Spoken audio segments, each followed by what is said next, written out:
दुनिया जिस दौर पर गुजर रही है, मैं दोपहर मेट्रो डिजिटल यूट्यूब चैनल के जरिए अमेरिकी राष्ट्रपति डोनाल्ड ट्रंप से एक अपील करना चाहता हूँ कि बस करो डोनाल्ड, बस करो ट्रंप, बहुत हो गया। अब मान भी जाओ, वरना दुनिया आपके बड़बोले बयानों और पल पल बदलती आपकी तासीर को इतिहास में अच्छे शब्दों में दर्ज नहीं करेगी। नमस्कार दोस्तों, मैं हूँ राजेश सरोठिया, दोपहर मेट्रो डिजिटल टीवी के लिए।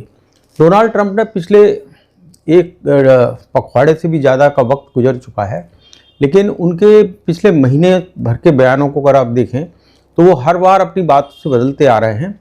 और एक महीने के भीतर उन्होंने ईरान को भले ही नष्ट करने का दावा कर दिया हो एक महीने बाद, लेकिन अब वो किस बात के लिए युद्ध के लिए डटे हुए हैं। और उन्होंने इस ईरान से अपना या खिमनेई को मारने का अपना प्लान पूरा करने के बाद अब उन्हें रुक जाना चाहिए था। लेकिन इतनी तबाही के बाद भी अगर वो नहीं थमते हैं तो उनको इतिहास कभी माफ़ नहीं करेगा। वैसे भी बड़े नेताओं के बारे में कहा जाता है कि वो पहले सोचे समझे और फिर बोले। उसके बाद क्या होता है कि आपको सुधार की कोई गुंजाइश नहीं रह जाती है। अगर आप बिना सोचे समझे बोलते हैं तो बाद में फिर उसके सुधार के लिए आपको कई तरह के जतन करना पड़ते हैं। अपने बोल बचनों या कहेंगे अपने शब्दों की रक्षा या अपने जबान की दी हुई जबान की पर कायम न रहने की जो ट्रंप की आदत है, वो उनको कहाँ लेके जा रही है, इसका दर्पण जो है या इसका जो आईना जो है, उनको जब आगे उनके बारे में इतिहास लिखा जाएगा उसमें ज़रूर दर्ज होगा। आज देखिए आप, ईरान के बहाने उन्होंने जो युद्ध छेड़ा था, ईरान को नष्ट करने के बहाने और इजराइल के हितों की रक्षा करने के बहाने, तो वो खिमनेई और उसके बड़े टॉप सीनियर कमांडरों की हत्या के साथ ख़त्म हो चुका था। माना कि खिमनेई ने भी ईरान में जेएनजी आंदोलन को दबाने के नाम पर कई ईरानी निर्दोष नागरिकों को मौत के घाट उतारा है। लेकिन क्या ट्रंप वही नहीं कर रहे हैं क्या? अब वो नागरिक ठिकानों पर भी उन्होंने काफ़ी नष्ट किए, 7,000 से ज़्यादा लोग मारे गए, जिसमें सैन्यकर्मी वगैरह अलग हैं। तो अब आपको ये सोचना होगा कि ये जंग कहाँ थमेगी। आपको दरियादिली दिखाना पड़ेगी और इस जंग को आपको रोकना पड़ेगा, क्योंकि ये युद्ध अब केवल ईरान, अमेरिका और इजराइल का युद्ध नहीं रह गया है, बल्कि ये पूरी दुनिया के लिए ऊर्जा संकट और उसकी अर्थव्यवस्था की जंग में तब्दील होता जा रहा है। इसी के चलते हो ये रहा है कि यूएस सारी दुनिया में अपने आप को अलग थलग पाता महसूस कर रहा है और इसी की खीज और खिसियाहट उनके बयानों में दिख रही है। हम उनके बयानों का आपको सिलसिलेवार सिर्फ आपको ब्यौरा देंगे तो आप खुद समझ जाएंगे कि ट्रंप ने क्या बोले हैं पिछले एक महीने के दौरान, और उस पर वो कितना कायम रहे, वो कितनी देर तक कायम रहे। और उनकी जो सबसे ताज़ा धमकी जो है, जैसा मैं कह रहा हूँ कि युद्ध जो है ऊर्जा सुरक्षा और दुनिया की अर्थव्यवस्था के लिए एक बहुत बड़ी चुनौती बनता जा रहा है। इसीलिए यूरोपीय देशों, नाटो संगठन, ऑस्ट्रेलिया, जापान जैसे देश उनसे नाइत्तेफाकी रखते हुए उनको सहयोग करने से मना कर रहे हैं। लेकिन ट्रंप जो है, कभी उन्हें भी अब उन पर भी धमकाने पर आमदा हो गए कि अगर नाटो देशों ने उनके हरमुज की खाड़ी में साथ नहीं दिया तो वो जो है उनका भविष्य बर्बाद कर देंगे।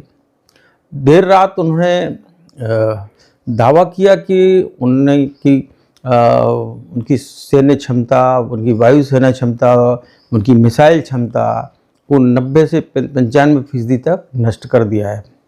और उनकी जो नेवल आर्मी है या उनकी जो वो सारे शिप्स हैं जो कि सुरंगें बिछाने की काम आ रहे थे हरमुज की खाड़ी में, स्ट्रेट ऑफ हरमुज में, उसको उन्होंने नष्ट कर दिया।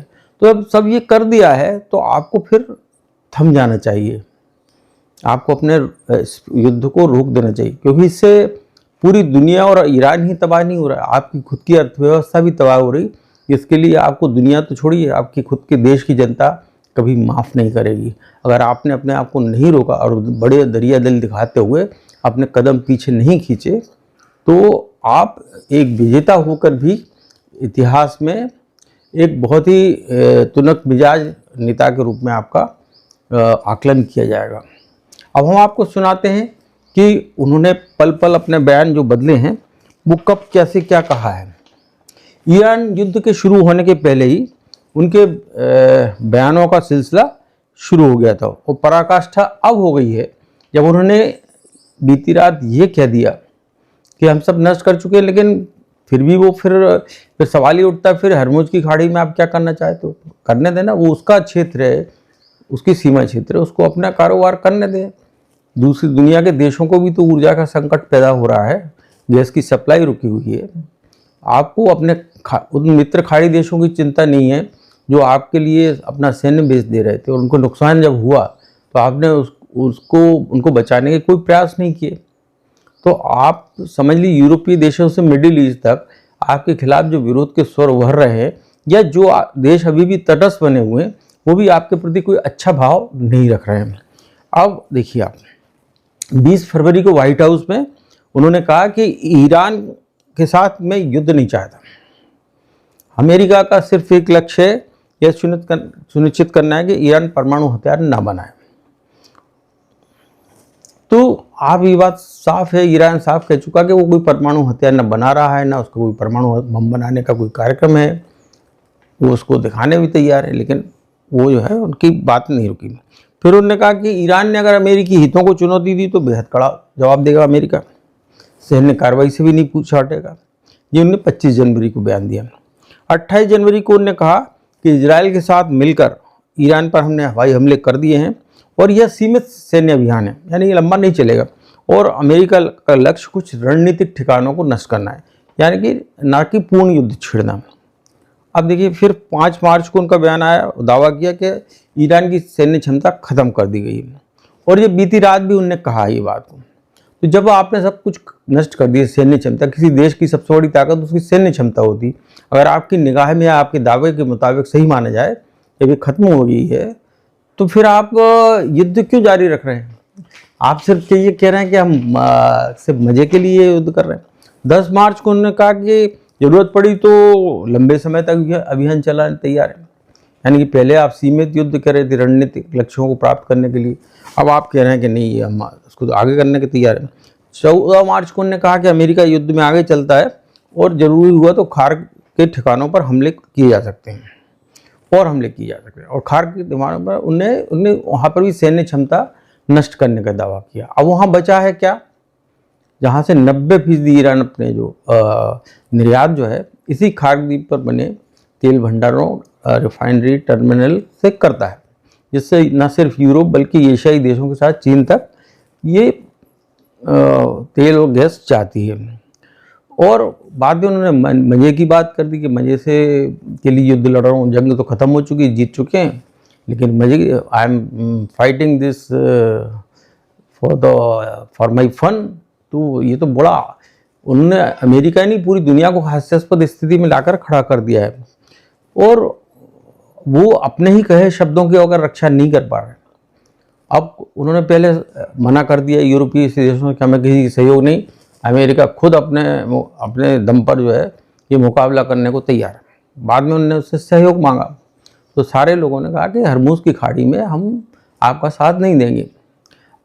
जापान और ऑस्ट्रेलिया जैसे नाटो के अलावा, नाटो तो पहले ही हट गया था जब उन्होंने ग्रीनलैंड को लेकर दबाव बनाया था वेनेजुएला पर कब्जा करने के बाद, लेकिन जापान और ऑस्ट्रेलिया जैसे उनके बहुत ही ऐसे देश हैं जिनके कि चीन को लेकर इनके कॉमन इंटरेस्ट हैं, इसलिए क्वाड भी बना था, भारत भी उसमें शामिल था।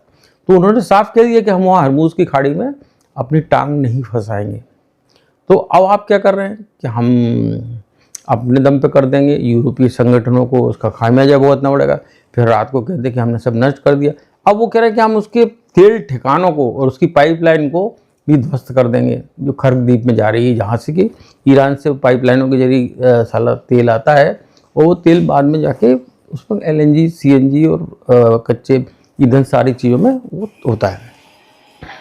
तो कुल मिलाकर लबोलुआब यही है कि ट्रम्प साहब आप यहीं रुक जाएं। आप शांति के बात करते करते और शांति की नोबेल पुरस्कार की हैसियत पाले हुए आपने बहुत लंबी मशक्क़त की, लेकिन वो आपको हासिल नहीं हो सका। तो शायद आप अगर कोई नोबेल समिति कोई अशांति का पुरस्कार रख दे तो उसके वाकई ट्रंप सबसे बड़े हकदार दुनिया में होंगे।